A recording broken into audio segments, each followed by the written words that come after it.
أين الصلاة وأين غاب المنبر بل أين صوت بالتلاوة يجهر بكت المآذن والمساجد أغلقت وبكى فؤادي والمدامع تنثر مذ أن خلقنا والصلاة قامة واليوم جاء بمنعها من يخبر ذاك احتراز من عدو صامت دهم الأنام فساء ذاك المخبر قالوا كورونا فاتكم متربص فتكاتفوا وتجنبوا ولتحذروا فتفرقت تلك الجموع حزينة وقلوبهم من حزنها تتفطر والروح تهفو للصلاة جماعة ولجمعة تاقت نفوس تجأر يا ربي فاثا بانكشاف عاجل ما عاد صبر بل لبعد يصبر. أعوذ بالله من الشيطان الرجيم. بسم الله الرحمن الرحيم. الحمد لله رب العالمين الرحمن الرحيم مالك يوم الدين إياك نعبد وإياك نستعين اهدنا الصراط المستقيم صراط الذين أنعمت عليهم غير المغضوب عليهم شرور أنفسنا وسيئات أعمالنا من يهد الله فهو المهتد ومن يضلل فلن تجد له وليا مرشدا أشهد أن لا إله إلا الله وحده لا شريك له وأن سيدنا محمدا عبده ورسوله وصفيه من خلقه وحبيبه بلغ الرسالة وأدى الأمانة ونصح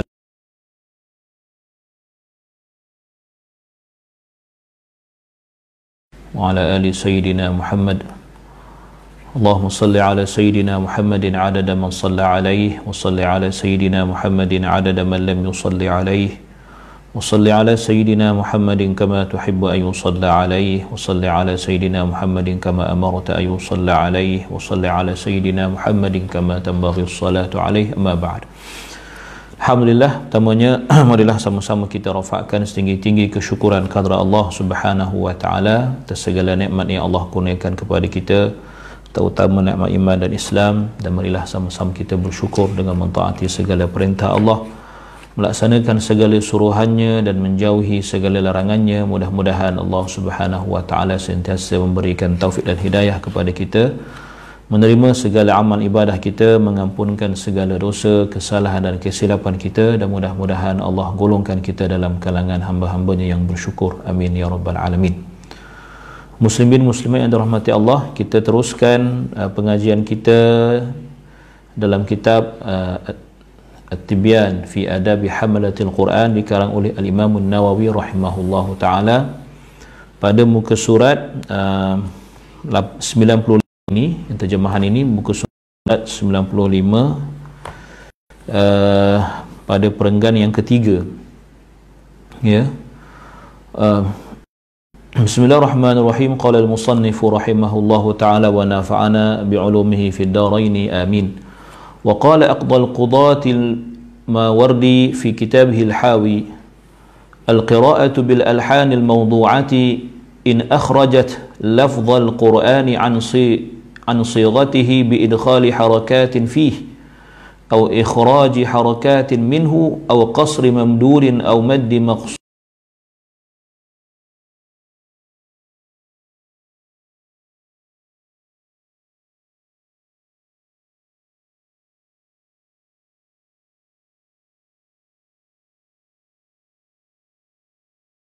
أو تمطيط يخفي به بعض اللفظ ويتلبس المعنى فهو حرام يفسق به القارئ ويأثم به المستمع لأنه عدل به عن نهجه القويم إلى الإعوجاج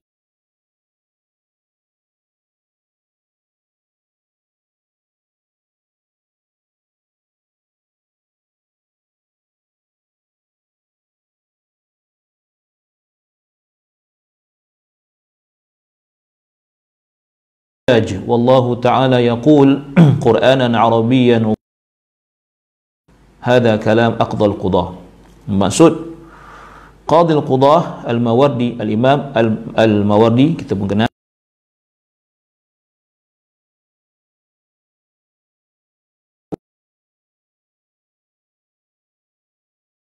Quran dengan lagu yang direka-reka jika sampai mengeluarkan lafaz Al-Quran daripada asalnya dengan memasukkan dan meninggalkan baris-barisnya, yang memendekkan sebutan yang panjang, memanjangkan sebutan yang pendek, memanjang-manjangkan huruf sehingga merosakkan lafaz dan membuatkan maknanya menjadi keliru, maka semua perbuatan ini adalah haram. Jadi dia punya syarat tu jelas, ya, maknanya jangan sampai kita membaca bertarannum ataupun dengan maqamat sampai menghilangkan, ya, struktur huruf baris ayat Al-Quran. Yang itu kita tak boleh nak berkompromi. Saya sebut semalam dah benda-benda asas dalam tajwid, ya. Pembaca Al-Quran sedemikian menjadi fasik dan orang yang mendengarnya mendapat dosa kerana dia mengubahnya daripada kedudukannya yang lurus menjadi bengkok. Sedangkan Allah Ta'ala berfirman yang bermaksud artinya yaitu Al-Quran yang berbahasa Arab yang tidak mengandungi sebarang keterangan yang terpesong. Maknanya bila kita baca dengan bertarannum itu atau berirama itu dengan alhan sehingga menyebabkan, ya, hilang maksud atau, ya, makna itu menjadi rosak disebabkan bacaan kita, maka itu, ya, adalah perbuatan yang haram. Itu benda jelas. Itu kita tak boleh nak kompromi, ya, sudah sebut semalam.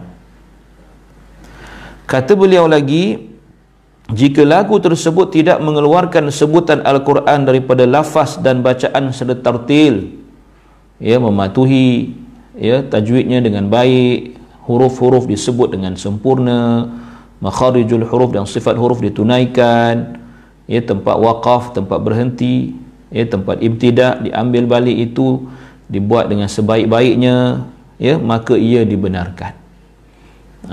Ya, kerana hal tersebut berserta lagu tadi menambahkan keelokannya, menambahkan keelokannya. Itu adalah pendapat aqdal qudah.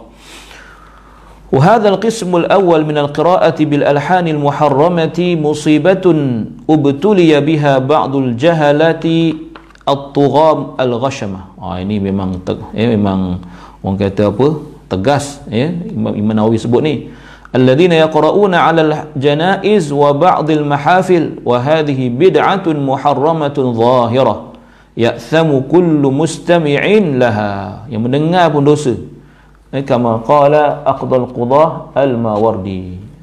Ya, dia kata bahagian pertama pada bacaan Al-Quran dengan lagu tadi, yang merosakkan makna Al-Quran, ya, huruf-huruf, sifat-sifat Al-Quran, ayat Quran, ya, dia kata merupakan maksiat yang menimpa sebahagian masyarakat awam yang jahil dan golongan biasa yang tidak mempunyai kefahaman agama, yang membacanya di hadapan jenazah dan majlis kerakyat. Kalau kita di Mesir dulu ada satu dipanggil maktam atau ma'atim, jamaah dia. Maktam ni maknanya lepas meninggal akan buat 3 hari, ya. Tiap-tiap malam tu akan dipanggil seorang qari yang akan membaca secara mujawad, secara bertarannum. Di depan itu ada buat kemah, ada kursi tepi semua, tapi tak ada makan sangatlah, biasa minum syai aja, minum teh saja. Tapi akan dibayar kepada qari tadi, untuk membaca secara bertarannum, biasa dalam sejam itulah, sejam berjam, ya. Jadi dipanggil maktam, maktam, ya. Jadi apa yang saya dengar daripada kawan-kawan Arab ceritalah, ya, maknanya ada dalam kalangan qari-qari yang baca di maktam ni, dia tak tahu pun qiraat ni. Sebab dia orang ni suka baca qiraat macam-macam. Jadi kadang-kadang dia campur sana, campur sini, dia tak tahu apa benda qiraat, dia memang belasah aja. Ada yang kata begitu, ya. Jadi dia sibuk dengan berlagu dia. Tapi dia nak mengikut qiraat, jadi dia meniru-niru, dia bukan tahu pun. Dia baca Warsh ke Hamzah ke, ya, tapi dengan keadaan ataupun dengan cara yang salah. Dipanggil, ya, qura'ul ma'tam, pembaca di maktam atau ma'atim. Jadi kalau tuan-tuan, ya, tahu di Mesir ni kita ada banyak dipanggil ma'ahidul qiraat, ma'had qiraat. Bukan saja di Qahirah, di ma'had qiraat di Shubra, tapi di seluruh Mesir. Di setiap muhafazah ada ma'had qiraat. Ya. Jadi selepas ma'had qiraat ada satu fakulti dipanggil Kulliyatul Quranil Karim lil Qiraat wa Ulumiha. Tempat saya belajar. Saya daripada Ma'had Qiraat Shubra, kemudian sambung di kuliah Quran. Satu sahaja kuliah ini di Mesir, iaitu di Muhafazah Tanta dipanggil. Jadi saya pernah dengar apa yang disebut oleh profesor saya, sama ada dekan ataupun saya tak ingat siapa yang mesti, tapi dalam kalangan profesor lah. Dia kata antara tujuan penubuhan kuliah Quran di Tonto ini adalah untuk upgrade, untuk menambah nilai para qura di Mesir ni, supaya mereka ya, bukan sekadar membaca Quran di maktam tadi, ya, di majlis-majlis selepas kematian itu. Kalau kita panggil kenui arwah itu, bukan.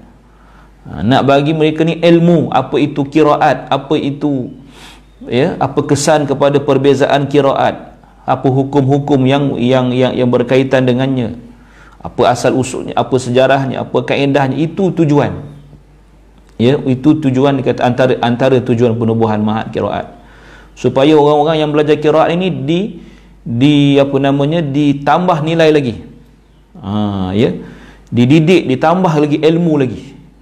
Sebab tu kuliah Quran di Tonto ni antara kuliah yang paling susah, ya, antara kuliah yang agak sukar.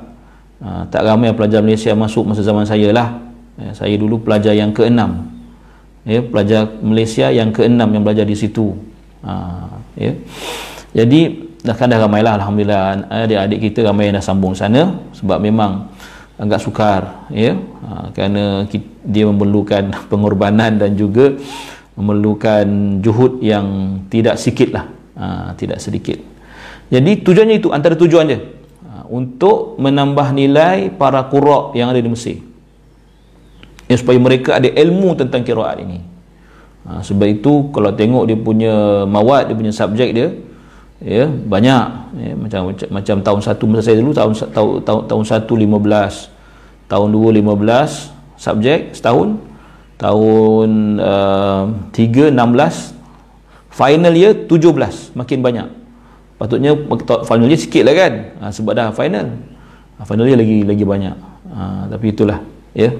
Masya Allah, tabarakallah, ya, belajar di sana. Maknanya itu antara saya nak cerita tadi pasal maktam tadi. Dia panggil maktam, iaitu majlis membaca Al-Quran, ya, selepas jenazah dikebumikan. 3 hari biasa dia buat 3 hari. Jadi kalau orang yang kaya ni, dia akan panggil lah qori-qori yang masyhur ni, kan? Kalau dia tak banyak duit, biasa dia akan buat juga, tapi malam pertama qori baca. Qori baca. Malam kedua ketiga dia pasang kaset, dulu kaset lah, pasang CD je. Jadi orang datang minum syai, lepas tu balik, gitu je.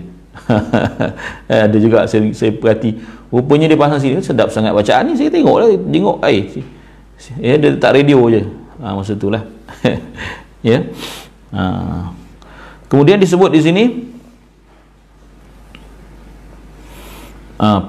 perbuatan ini adalah bid'ah yang jelas haram dan setiap pendengarnya berdosa, sebagaimana yang disebutkan oleh Aqdal Qudah Al-Mawardi. Dikata, ya, wa ya'thamu kullu qadirin ala izalatiha aw ala an-nahyi anha idza lam yaf'al dhalik wa qad badhaltu, kata pengarang, wa qad badhaltu fiha ba'da qudrati wa arju min fadlillahi al-karim an yuwaffiqa li izalatiha man huwa ahlun lidzalik wa an yaj'alahu fi afiyah. Ya, apa maksud dia?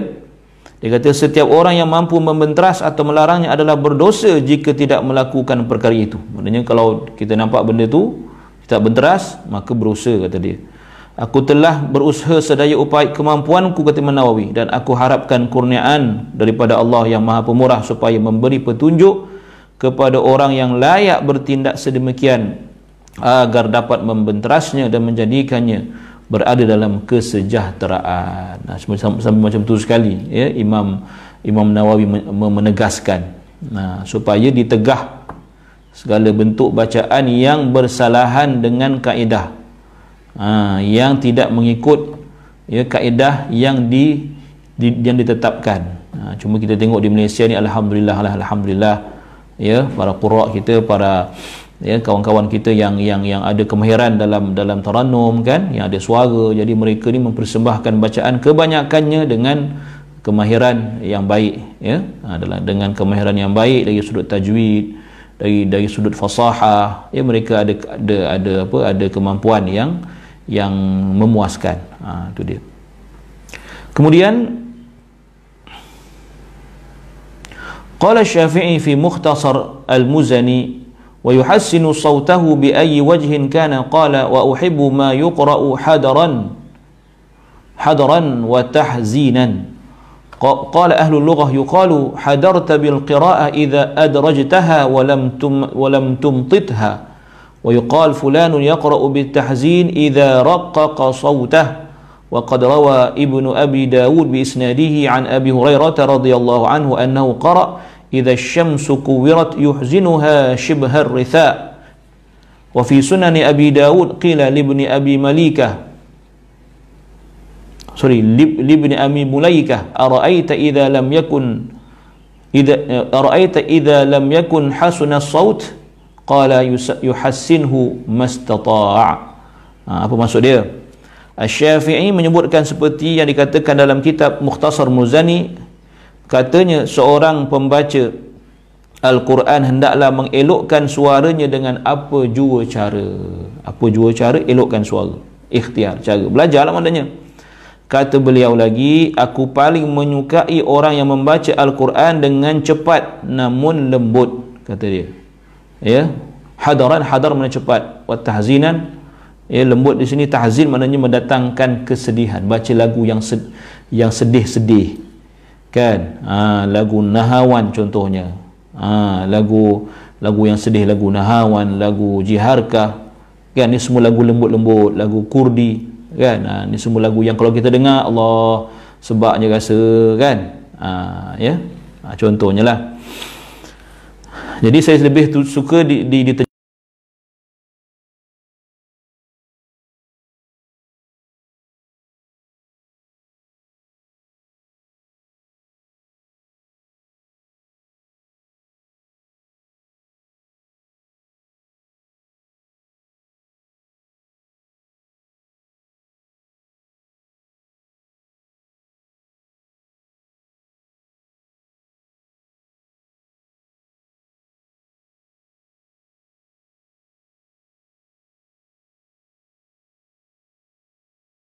terjemahkan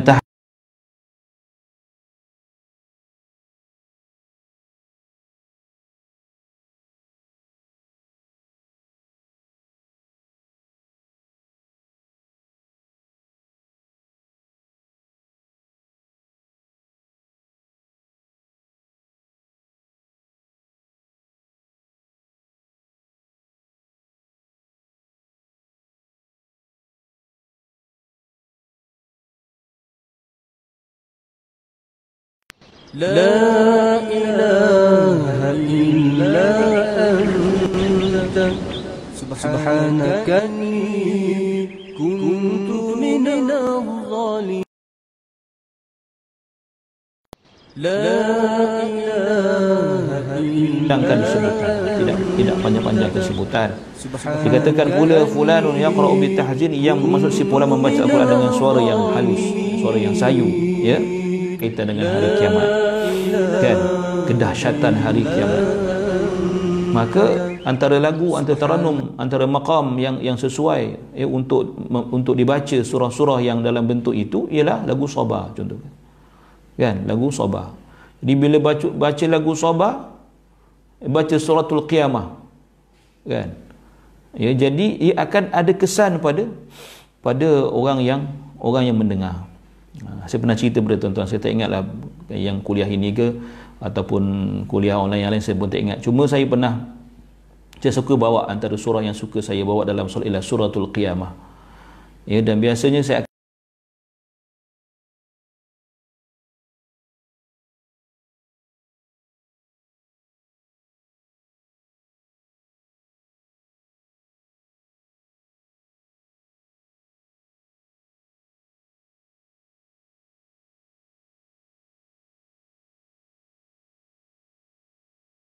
akan baca suratul Qiyamah dengan lagu-lagu begitulah, lagu Sabah, lagu Nahwan.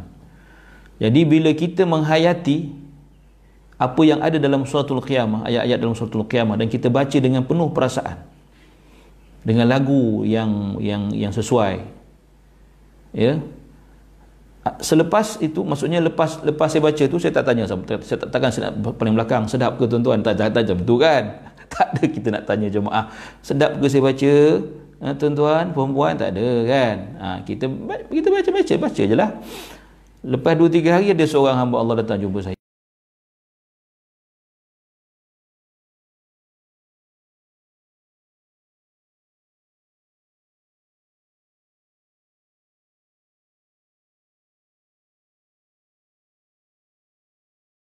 La ilaha illa anta subhanaka inni kuntu minadh dhalimin. Jadi bila lepas tu saya balik rumah, saya buka tafsir, saya buka terjemahan apa nama Quran, saya tengok apa benda dalam surah Al-Qiyamah. Patutlah ustaz cerita pasal kiamat. Masya Allah ustaz ya. Dia kata, maksudnya, nampak tak? Maksudnya apa? Kesan daripada kita membaca. Maksudnya apa? Memang ada kesan. Kalau tidak, takkan Nabi SAW suruh kita buat macam ni. Dia yang pada asalnya pun, awalnya dia tak faham pun maksud ayat tu, kan? Sebab dia bukan berbahasa Arab, orang awam, orang biasa-biasa je. Tapi kerana asbab, ya, kita baca dengan baik, dengan lagu dengan suara yang baik, dengan tarannum yang sesuai, maka itu sudah memadai ketika itu untuk, ya, menyebabkan hati dia terpukul.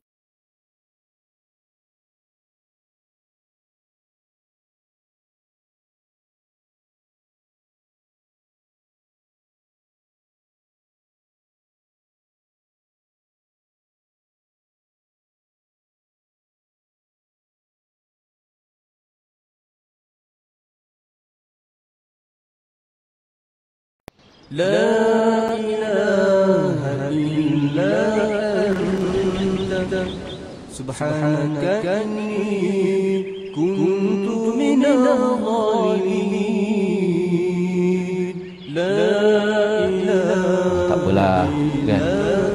Saya kata balik ni, cek surah ni, tengok apa benda yang ada dalam tu.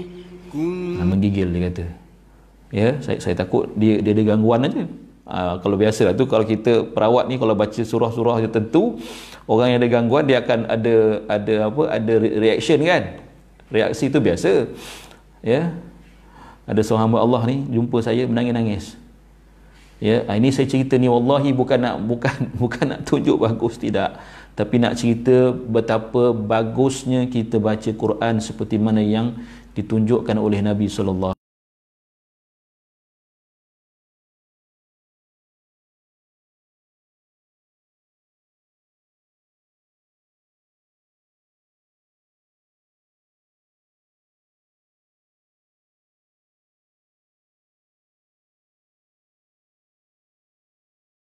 alaihi wasallam. Bukan tak ada kena-mengena dengan kebolehan saya, tak ada.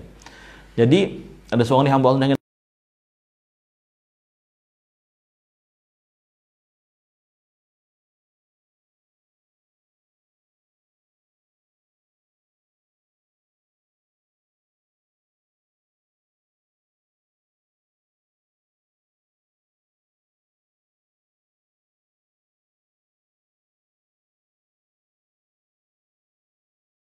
Subhanahu wa ta'ala. Itu dia, ya, bukan kerana kita, bukan kerana hebat, tidak, tak ada. Itu kerana Al-Quran itu yang hebat. Ya, Kerana Al-Quran itu yang hebat, kerana ilmu yang Allah sampaikan pada kita atas melalui lidah Nabi sallallahu alaihi wasallam itu yang hebat. Kita buat seperti mana Allah suruh, buat macam mana Nabi suruh, maka nampak kehebatan. Itu sahaja, tak ada apa. Kita radio aja, tuan. Tak ada apa. Ya. Kemudian ni dia kata, okey. Diriwayatkan dalam Sunan Abi Daud dikatakan kepada Ibnu Abu Mulaikah, apa pendapatmu jika seseorang itu tidak memiliki suara yang merdu? Macam mana pula orang yang tak ada suara sedap, macam mana pula katanya? Beliau menjawab, dia hendaklah menghaluskan suara mengikut kemampuan. Buatlah.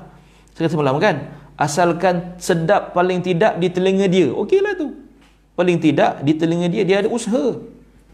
Dulu kan? Masa kuliah-kuliah dulu, orang yang susah nak membaca kan, wa yatata'u fi kan, orang kata apa, tergagap-gagap, tersangkut-sangkut, dapat pahala berusaha, pahala baca Quran dan pahala berusaha untuk mengatasi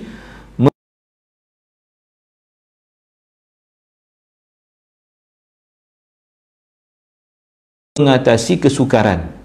Sama juga macam orang dia nak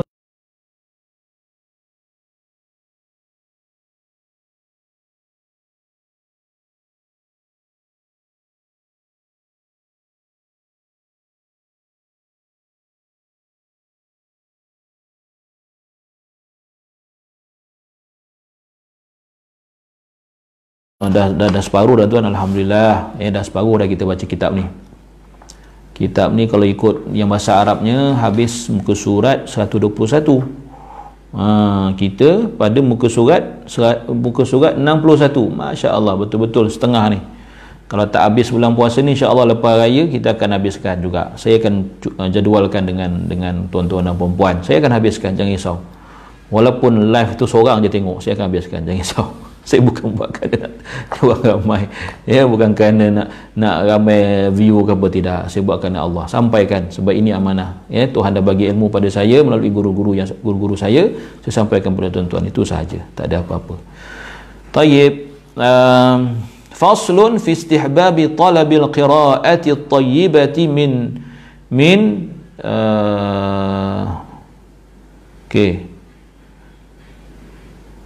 Okey, dia kata fi istihbabi talabil qiraati at-tayyibah min hasani as-saut au man hasani as-saut, orang yang dia orang maksudnya meminta kepada orang yang hasani as-saut, yang baik dia punya dia punya suaranya. Boleh tak kita minta? Sebab tu dia kata sunat meminta dibacakan Al-Quran dengan bacaan yang baik oleh orang yang bersuara merdu. Betul kata man man hasina saut, ataupun yang sedap suaranya kan. Okey. Man hasuna saut, bukan man hasuna saut. Okey, tak apa. Kadang-kadang nak baca baris susah juga kan. Dulu kami di Azhar ada satu, itu biasanya budak-budak master lah, ada satu kuliah ataupun suatu madah yang dalam madah tu belajar baca kitab dengan tidak salah langsung dia punya baris, kan. Bukan senang tuan Kami dalam kuliah kalau profesor suruh baca kitab ni menggigil. Takut baca kitab Arab ni, sebab apa? Kalau salah malu kan. Tapi dia fahamlah, dia fahamlah. Kita bukan pandai sangat kan. Kita baca, sebab tu saya dah terbiasa, kena baca jugalah. Baik, nak ulang-ulang balik ilmu kita kan. Gitulah. I'lam anna jama'atin min as-salafi kanu yatlubuna min ashabil qira'ati bil aswatil hasanati an yaqra'u wa hum yastami'un. Wa hadha muttafiqun ala istihbabih. متفق على استحبابه وهو عادة الأخيار والمتعبدين وعباد الله الصالحين, وهي سنة ثابتة عن رسول الله صلى الله عليه وسلم. فقد صح عن عبد الله بن مسعود رضي الله عنه قال لي رسول الله صلى الله عليه وسلم اقرأ علي القرآن. فقلت يا رسول الله أقرأ عليك وعليك أنزل؟ قال إني أحب أن أسمعه من غيري. فقرأت عليه سورة النساء حتى إذا جئت إلى هذه الآية فكيف إذا جئنا من كل أمة بشهيد وجئنا بك على هؤلاء شهيدا قال حسبك الآن فالتفت إليه فإذا عيناه تذرفان رواه البخاري ومسلم. Ya, sunat meminta dibacakan Al-Quran dengan bacaan yang baik oleh orang yang bersuara merdu. Kalau kita ada kawan-kawan kan yang bersuara ni baik, kita minta dibacakan dan kita nak dengar, itu sunat. Cuma kadang-kadang kita yang tak sanggup, asyik kita je yang kena. Kan, itu pun kadang-kadang ujian juga tuan-tuan. Asyik-asyik kita je dia tolak jadi imam, macam tak ada orang lain. Ada je orang lain. Asyik-asyik kita, sikit-sikit kita. Memang ada cabaran, kita lah yang hati kita yang diuji. Kan, dia dah tak jadi bangga dah, bukan jadi bersyukur dah, jadi nak marah. Sebab apa nak marah? Sebab asyik-asyik kita aja. Contoh aja, tak ada kena-mengena dengan siapa-siapa, ya, cerita aja. Baik, ketahuilah bahawa ramai salaf meminta para pembaca Al-Quran yang memiliki suara yang merdu agar membaca Al-Quran dan mereka mendengarnya. Hal ini adalah sunat menurut sepakat ulama' dan merupakan kebiasaan golongan yang baik, ahli ibadah serta hamba Allah yang salih, dan suatu sunnah yang thabit daripada Rasulullah sallallahu alaihi wasallam. Masya-Allah. Sebuah hadis sahih diriwayatkan daripada Abdullah bin Mas'ud. Beliau berkata Rasulullah sallallahu alaihi wasallam bersabda kepadaku, yang maksudnya artinya bacakanlah Al-Quran kepadaku. Nabi kata pada siapa? Pada Abdullah bin Mas'ud, bacakan padaku Quran wahai Abdullah. Aku berkata, wahai Rasulullah, adakah wajar aku membaca Al-Quran, ya, kepadamu sedangkan ia diturunkan ke atasmu? Takkan aku nak baca Quran itu turun ke engkau, ya Rasulullah. Macam itulah. Baginda menjawab, sesungguhnya aku suka mendengarnya daripada orang lain. Nampak? Ya, mendengar bacaan Al-Quran juga suatu ibadah. Ini dalilnya. Ya, dengar daripada ni live lah kan, orang kita minta tolong orang lain, ataupun kita dengar melalui apa nama alat-alat yang ada sekarang, MP3 dan sebagainya, ya. Apa dia panggil apa, saya pun tak tahu kan, maksud iPod macam itulah. Maksudnya apa-apalah medium, ya, mendengar Al-Quran, maka itu jadi ibadah, ya. Kemudian dia kata, kemudian aku membaca surah An-Nisa sehingga kepada baginda sehingga sampai ke ayat ini. Abdullah bin Mas'ud, aku baca Quran daripada awal surah An-Nisa, ya ayuhan nasu taqu rabbakum, sampailah, ya, sampai apa? Sampai ayat fa kaifa idza ji'na min kulli ummatin bi syahidi wa ji'na bika ala haula'i syahida, yang bermaksud, maka bagaimanakah keadaan orang kafir nanti jika kami mendatangkan seorang saksi, yakni rasul daripada setiap umat, dan kami mendatangkan engkau ya Muhammad menjadi saksi ke atas mereka. Kan? Sampai ayat ni Nabi kata hasbuk. Hasbuk. Ini yang kita buat ketika majlis tilawah tahfiz kan. Tuan-tuan, masa saya jadi hakim fatih baru ni, tuan-tuan dengar kot. Tengok rasanya saya lah. Kan? Saya dengan Ustaz Tamizi kan. Bila sampai ayat tu dah habis masa, kita kata hasbuk. Maknanya cukuplah tu. Ni dalil dia. Ada dalil tuan. Dulu kita kata sadaqallahul azim kan. Jadi yang ni kita baca kita kata hasbuk, cukuplah engkau, cukuplah kamu, cukuplah bacaan tu, hasbuk, ya. Kemudian baginda bersabda, cukuplah setakat itu. Kemudian aku menoleh ke arah baginda dan ternyata air matanya sedang berlinangan. Nabi menghayati bacaan Abdullah bin Mas'ud sampai ayat yang ke-41. 41 apa nama surah An-Nisa ini, Nabi, ya, terkesan dengan makna ayat itu, lalu Nabi menangis. Nabi kata dah cukuplah tu. Kan, tuan-tuan, bila kita, kalau kita betul-betul menghayati ayat ini, kita pun boleh nangis baca ayat ni. Saya banyak kali lah bila saya bawa dalam tarawih baca surah An-Nisa sampai ayat ni, dia jadi macam, istilah kita kata, ada current lah. Ada current tau. Sebab saya dah lama baca hadis ni, saya tahu cerita ni. Jadi bila sampai ayat ni saya terkenangkan cerita ni. Terkenangkan cerita Nabi sallallahu alaihi wasallam menangis, ya, dan menyuruh Abdullah bin Mas'ud berhenti baca sampai ayat ni. Tapi saya tidaklah berhenti baca sebab saya jadi imam. Cumanya dia punya kenangan itu. Kenangan disebabkan kita pernah baca hadis ini. Ya, dan kita pun rasa sebab, mudah-mudahan ya, rasa sebab kita itu samalah seperti mana sebabnya Rasulullah sallallahu alaihi wasallam ketika membaca atau mendengar bacaan ayat yang sama. Itu dia. Cuba tuan-tuan hayati ayat ni, insya-Allah tuan-tuan akan tahu ya tentang isi dia. Baik, kemudian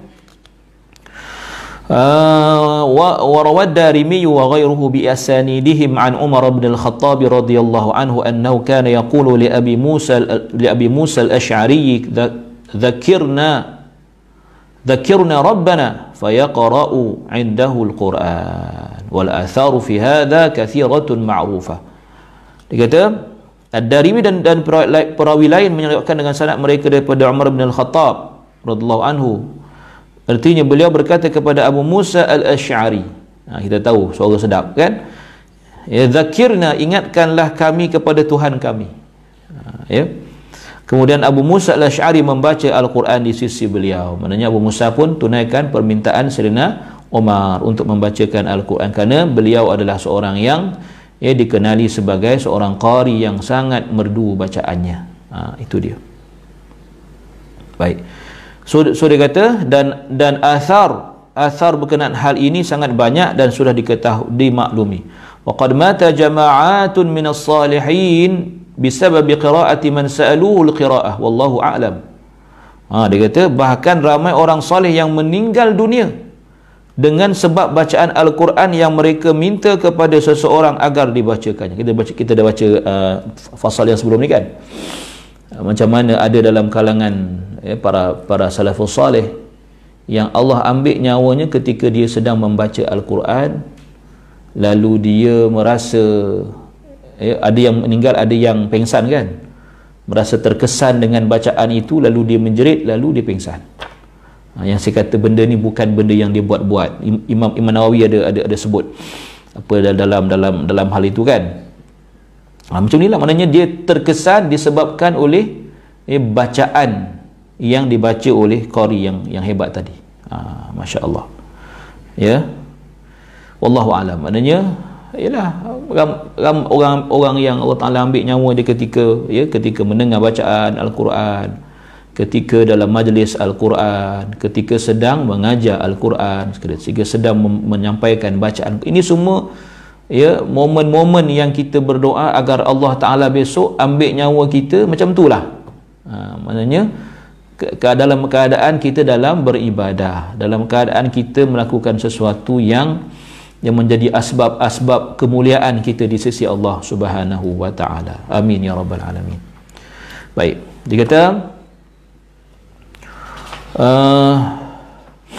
وقد استحب العلماء أن يستفتح مجلس حديث النبي صلى الله عليه وسلم ويختم بقراءة قارئ حسن الصوت ما تيسر من القرآن.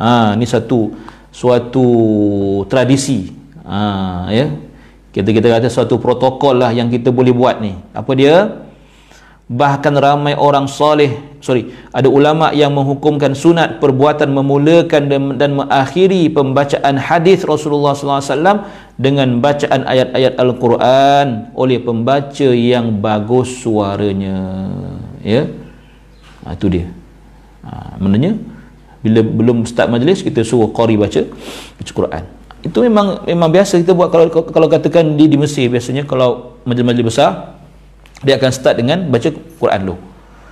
Apa-apa pun majlis lah, majlis selawat ke, majlis hadis ke, majlis apa sama ke apa ke, start dengan baca Quran dulu. Ini dalilnya kan. Itu dia. Baik. Memulakan dan mengakhiri, buka dengan Quran, tutup juga dengan bacaan Quran. Dia kata thumma innahu yanbaghi lil qari'i fi hadhihi al mawatini an yaqra'a ma yaliqu bil majlis wa yunasibuh. wa an takuna qira'atuhu fi ayatir raja' wal khauf wal mawa'idh wa tazhid fi dunya wa targhib fil akhirati wa ta'ahhubi laha wa qisaril amal wa makarimil akhlaq. Masya-Allah. Dia kata dalam acara sebegini pembaca tersebut digalakkan untuk membaca ayat-ayat yang sesuai dengan majlis itu. Sebab tu qari ni pun kena orang yang ada ilmu juga. Maksud saya ilmu apa? Menyesuaikan ayat dengan majlis. Kan? Ya, jangan baca. Maksudnya kalau ayat tu tak bukan kata tak sesuai macam mana, maksudnya biar cari yang lebih sesuai. Jadi sebab itu kita kena tahu. Dan ayat cerita pasal apa, cerita pasal apa, cerita pasal apa. Ya. Jadi itu semua adalah akan membuktikan kebijaksanaan qari itulah. Maksudnya dia bukan setakat boleh baca, tapi dia juga faham ayat-ayat yang dia baca. Sama juga bila kita baca ayat, kan? Di mana kita berhenti, itu juga menunjukkan kita tahu ke tidak ayat yang kita baca.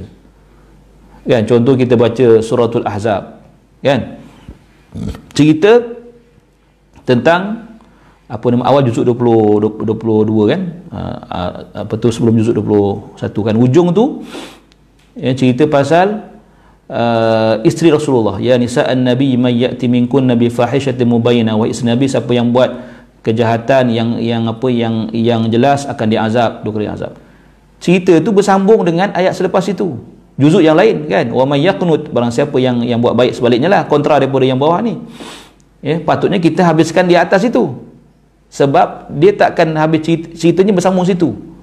Patutnya dia habis pada ayat wa may yaqnut itu. Ya, maknanya kalau qari itu dia faham maksud ayat yang dia baca, dia takkan berhenti pada yang bawah tu, dia akan naik di atas. Wa may yaqnut minkum lillahi wa rasulihi wa ta'mal salihan nu'tiha adraha marratin wa atanna laha rizqan karima. Baru sadaqallahul azim. Nampak tak? Contoh contoh ini maksudnya dia kata qari kena tahu, kena faham ayat yang dia bakal baca, yang dia nak persembahkan. Pertama sesuai dengan majlis, maksudnya tajuk ayat tu. Yang kedua, di mana dia nak berhenti. Di mana dia nak berhenti. Cerita neraka je, syurga ada di atas tu, ceritalah syurga pula. Cerita syurga je, neraka dia juga. Jadi itu contohnya. Kan? Dia kata bacaan pula terdiri daripada ayat yang menimbulkan rasa takut dan membangkitkan harapan. Ada seorang qari, saya tak ada sebut nama lah, ya, beliau disuruh untuk baca satu ayat, satu ayat sikit sangat, membaca Quran, ya, di satu majlis. Dalam majlis itu ada sultan, tak ada sebut negeri mana, sultan ada hadir, maksudnya antara tetamu VIP situ ialah sultan. Jadi dia baca ayat ni, dia sendiri cerita dekat saya, dia sendiri cerita, mana riwayat mutawatir lah. Ya, dia cerita sendiri pada saya. Dia kata dia baca ayat, dalam ayat tu ada ayat termasuk ayat kullu nafsin dha'iqatul maut, ayat pasal mati, kan. Jadi bacaan dia tu, ya, maksudnya apa nama sultan yang hadir tu terkesan dengan bacaan dia, terkesan dengan bacaan dia. Jadi lepas itu, lepas habis majlis, ada seorang lepas majlis dia bersalam dengan sultan. Sultan kata, bagus bacaan awak, saya suka dengan bacaan awak, masih tuanku semuanya, kan. Selesailah majlis. Lepas itu ada seorang datang jumpa dia. Dia kata, saya daripada istana, saya nak minta ustaz punya nama penuh, semuanya, alamat. Dapat surat daripada istana, suruh datang ambil darjah kebesaran datuk. Ya, darjah kebesaran maknanya apa? Asbab bacaan yang bagus dan penghayatan yang bagus Allah bagi dia, kan. Dapat darjah kebesaran datuk kelas pertama. Bukan beli punya, ini betul punya dapat, dan asbabnya sangat mulia dengan sebab Quran. Dapat dia datuk. Saya kata, alhamdulillah ustaz, ini rezeki ustaz. Aku ni nak pergi tak pergi. Dia kata saya lah, dia kata dia macam was-was nak ambil tak ambil. Tapi kawan-kawan kata ambil lah, kan, ini satu penghargaan. Lepas tu dia bukan minta, kan, itu lagi lah tambah nilai, apa benda yang baik, kan. Kita tak minta, dapat Lepas tu asbabnya pula asbab baca Quran. Masya-Allah, tabarakallah. Di dunia lagi Tuhan dah muliakan orang Quran yang ikhlas membaca, ya, sebegini kan. Akhirat wallahu alam. Itulah dia. Jadi itu maksud saya lah. Ya, maknanya bila kita baca Quran, bacalah dengan cara yang terbaik. Sama ada dalam solat atau dalam persembahan. Zulus ni kata tahu tak apa. Kalau tu baguslah tu, kan? Ya.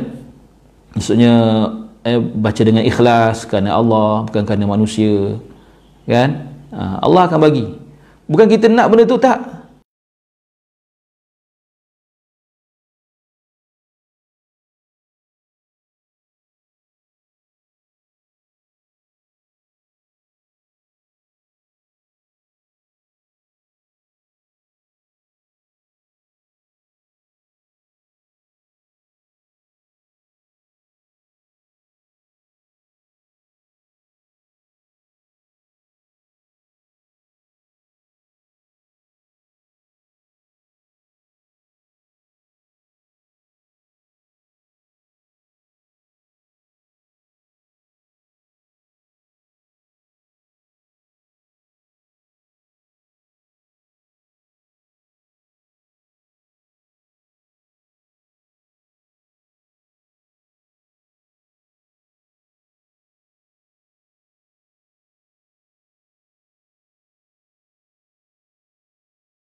لا إله إلا أنت سبحانك إني كنت من الظالمين.